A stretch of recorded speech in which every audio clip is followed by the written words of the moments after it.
ও মা, মা মা, আজকে আমি তোমার চরণকে স্পর্শ করতে পারবো না, কারণ আমি যদি তোমার চরণকে স্পর্শ করি তোমার এই সুখনিদ্রা ভঙ্গ হয়ে তুমি আমার পথের বাধা হয়ে যাবে, কৃষ্ণ পথের বাধা হয়ে দাঁড়াবে মা। তাই আমি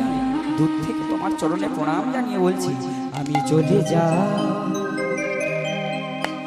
আমি চলে যা, আমি চলে যা, আমি চলে যা,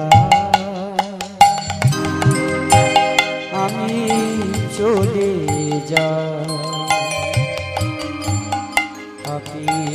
চলে যা,